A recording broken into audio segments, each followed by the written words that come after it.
Me divorcié de mi esposo y renuncié a mi trabajo para vivir de la renta de la casa que él compró durante nuestro matrimonio. Él nunca me dijo que había puesto todo a nombre de su mamá y ahora mi abogada no quiere llevar el caso. Siento que desperdicié mi tiempo. El despacho de mi abogada es frío, impersonal, decorado en tonos de gris que reflejan perfectamente el estado de mi alma. Estoy sentada en una silla de cuero demasiado cara para ser cómoda, mirando a través de la ventana una ciudad que de repente me parece ajena y hostil. La abogada, una mujer llamada Isabel con un traje impecable y una expresión de impaciencia apenas disimulada, acaba de darme la noticia que ha hecho añicos mi futuro. Ha dejado una carpeta sobre la mesa de caoba que nos separa. Dentro, según ella, está la prueba irrefutable de que mi caso es un callejón sin salida. La casa, el pilar sobre el que había construido todo mi plan, nunca fue de mi esposo. Lo siento, Marina, dice con una profesionalidad que no ofrece ningún consuelo. La propiedad fue comprada a nombre de su suegra desde el principio. Tu esposo, Fernando, figura como residente, pero no como propietario. Legalmente, la casa nunca fue un bien conyugal. No hay nada que reclamar. Sus palabras resuenan en el silencio, cada sílaba es un martillazo en el ataúd de mis esperanzas. Me explica que continuar con el caso sería un suicidio financiero, que no hay ningún juez que me conceda algo que legalmente nunca fue nuestro. Me aconseja que acepte el modesto acuerdo de divorcio que Fernando ha ofrecido y siga adelante. Luego mira su reloj. Tiene otros clientes, otras vidas que gestionar. Me quedo paralizada, incapaz de procesar la magnitud de la traición. 7 años. He invertido 7 años de mi vida en un plan meticuloso, en un matrimonio que era un medio para un fin. Renuncié a mi trabajo hace 2 meses, el día que Fernando hizo el último pago de la hipoteca, segura de que mi futuro estaba asegurado. Celebré en silencio, visualizando mi nueva vida, la casa alquilada generando un ingreso pasivo, yo libre, viajando, quizás finalmente buscando a mi amor de la juventud. Todo se basaba en la premisa de esa casa. Y ahora, todo se ha desvanecido. No es solo el dinero. Es el tiempo. Siento que he desperdiciado los mejores años de mi vida en una estafa. Fernando, mi dulce, predecible y aparentemente ingenuo esposo, me ha jugado la peor pasada.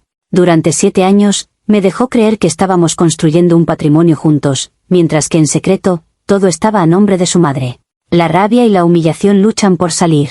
Salgo del despacho de la abogada y camino sin rumbo por la calle, sintiendo el peso de mis decisiones y de un futuro que se ha vuelto repentinamente incierto y aterrador. ¿Cómo he llegado hasta aquí? Para entender mi presente, hay que entender mi pasado. Hace 8 años, yo era una persona completamente diferente. Estaba enamorada, locamente enamorada, de Daniel. Él era un artista, un espíritu libre. No teníamos dinero, pero teníamos pasión. Nuestros días estaban llenos de largos paseos, de conversaciones hasta el amanecer, de sueños pintados en lienzos baratos. Él me veía, de verdad. Veía mi alma, no mi potencial como esposa o madre. Yo estaba segura de que era el hombre de mi vida. Pero mi madre no lo veía así. Para ella, Daniel era un sinónimo de inestabilidad, un camino directo a la pobreza y la decepción. Mi madre es una mujer pragmática, forjada en la dificultad.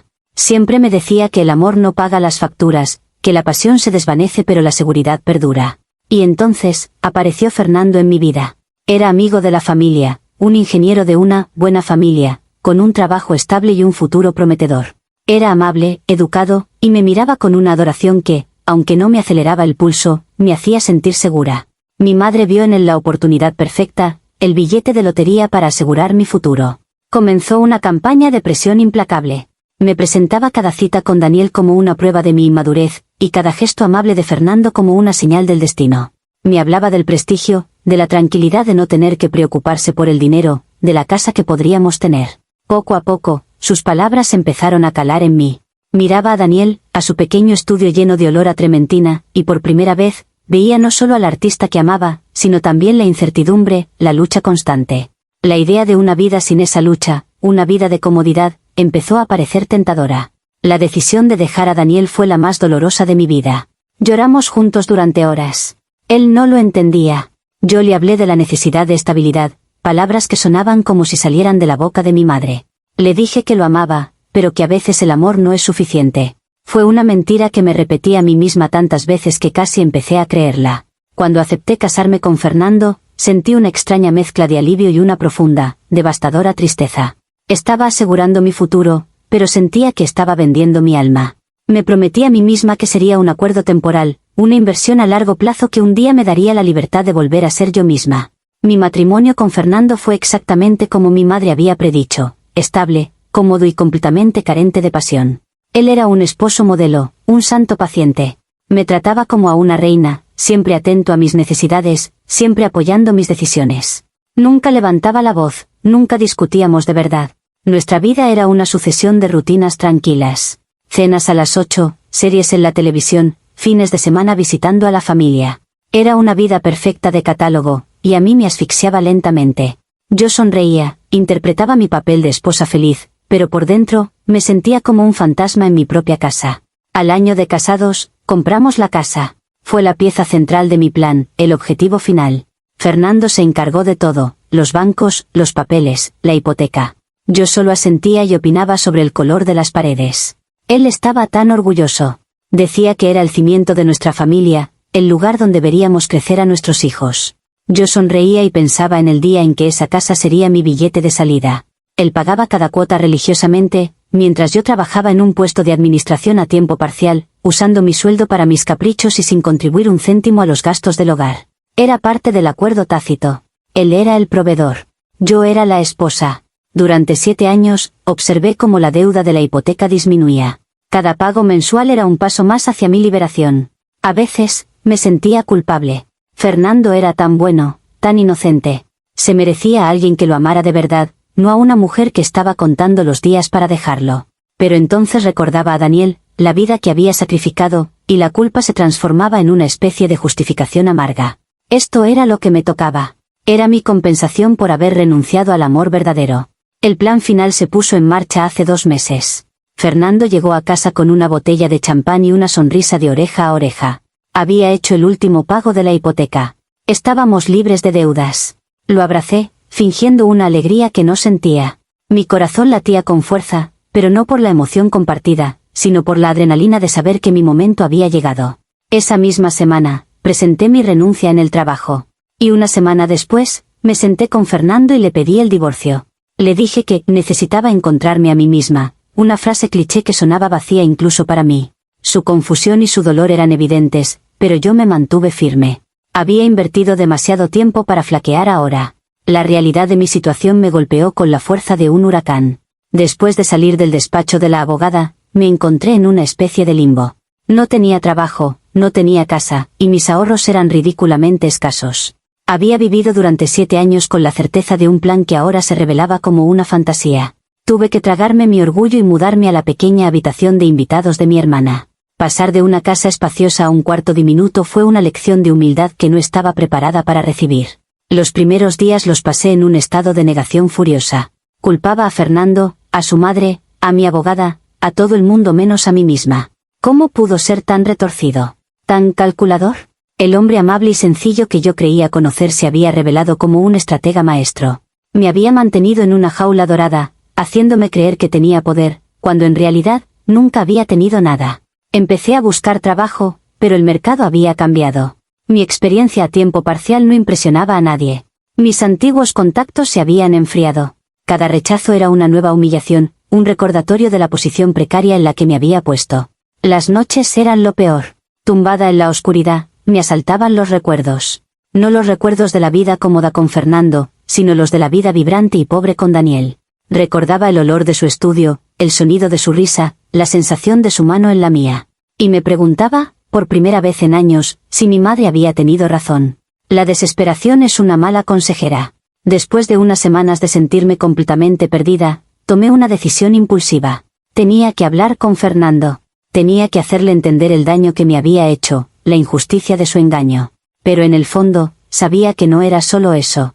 Quería ver si todavía quedaba algo, si mi presencia podía reavivar algún sentimiento en él. Quizás, si me veía vulnerable, si me disculpaba, podría convencerlo de que me ayudara. Decidí que la única opción era intentar recuperarlo. Era un plan sin ninguna lógica, nacido del puro pánico. El encuentro fue un desastre. Lo esperé a la salida de su trabajo. Cuando me vio, su rostro no mostró sorpresa, sino un cansancio infinito. Aceptó tomar un café conmigo, probablemente por lástima. En la cafetería, intenté recrear nuestra antigua dinámica. Le pregunté por su trabajo, por su familia. Él respondía con monosílabos, educado pero distante. Finalmente, no pude más y fui al grano. Le hablé de mi situación, de cómo me sentía engañada por el asunto de la casa. Él me escuchó en silencio, sin interrumpirme. Cuando terminé, me miró directamente a los ojos, y la amabilidad que yo recordaba había sido reemplazada por una claridad fría. Me dijo: Marina, ¿de verdad crees que no sabía que no me amabas? Me quedé helada. Continuó, diciendo que desde el principio supo que yo me había casado con él por seguridad, no por amor. Dijo que siempre vio la sombra de Daniel en mis ojos. Se casó conmigo de todos modos, esperando que con el tiempo, yo aprendiera a amarlo. Me contó que puso la casa a nombre de su madre no para engañarme, sino para protegerse. Fue el consejo de su padre. Le dijo: si ella te ama de verdad, la propiedad de la casa no importará. Si no te ama, al menos no perderás tu hogar cuando se vaya. Dijo que el día que le pedí el divorcio, justo después de pagar la casa, fue la confirmación de sus peores miedos. Fue la prueba de que, para mí, él nunca había sido una persona, sino una inversión. Terminó diciendo: te di 7 años de mi vida, esperando un amor que nunca llegó.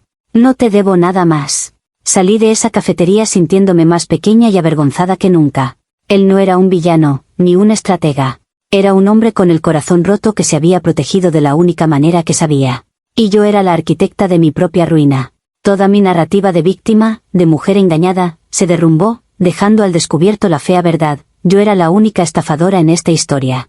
Comentarios populares de Reddit. Usuario, Anónimo 1. Esta historia es una tragedia griega en miniatura. Sacrificaste el amor verdadero por la seguridad, trataste a un buen hombre como un plan de jubilación, y al final, te has quedado sin amor y sin seguridad. La revelación de que él siempre supo tus intenciones y se protegió es devastadora y, sinceramente, brillante por su parte. Has recibido una lección kármica de proporciones épicas. No puedo sentir pena por ti, pero espero que aprendas de esto. Respuesta de la OP. No pido pena. Supongo que solo quería contar mi historia. Tienes razón, es una lección. La más dura de mi vida. No sé si brillante es la palabra que usaría para describir lo que hizo, pero entiendo por qué lo hizo. Ahora lo entiendo todo. Usuario Anónimo 2. Tu exmarido, Fernando, es un ejemplo de paciencia y previsión. Soportó un matrimonio sin amor durante 7 años con la esperanza de que las cosas cambiaran, pero al mismo tiempo, fue lo suficientemente inteligente como para protegerse del resultado más probable. No te engañó, simplemente se negó a ser tu víctima. Tu plan no era un secreto, él lo vio venir a kilómetros de distancia. La forma en que te lo explicó, sin ira, solo con una tristeza resignada, demuestra la clase de hombre que es. Respuesta de la OP. Sí, lo es. Es un hombre mucho mejor de lo que yo merecía. Me doy cuenta de eso ahora. Durante años, lo vi como alguien simple y predecible. Resulta que yo era la simple, y él era el que veía las cosas con una claridad que a mí me faltaba por completo. Usuario Anónimo 3. Lo que me parece más triste es que culpas al tiempo desperdiciado. Marina, el tiempo que pasaste con Fernando no fue un desperdicio para él. Él estaba intentando construir una vida, amándote a su manera. El tiempo solo fue un desperdicio para ti porque lo veías como una transacción. Ahora que la transacción ha fallado, sientes que has perdido tu inversión. Quizás el primer paso para sanar es dejar de ver la vida y las relaciones como una hoja de cálculo. Respuesta de la OP. Es difícil cambiar la forma en que has pensado durante tanto tiempo, especialmente cuando te la inculcó tu propia madre. Pero tienes razón. Vi todo como una inversión, y ahora estoy en bancarrota, en todos los sentidos de la palabra. Necesito aprender a ver las cosas de otra manera, aunque no sé por dónde empezar. Actualización 1. Han pasado 2 meses desde mi último post. 2 meses que se han sentido como una eternidad. He conseguido un trabajo, finalmente. Es en una pequeña empresa, un puesto de nivel inicial, muy por debajo de lo que solía hacer. El sueldo apenas me da para pagar el alquiler de un estudio minúsculo y mis gastos. Cada día es un ejercicio de humildad. He vendido la mayoría de mis cosas de valor, la ropa de diseñador, las joyas que Fernando me regaló.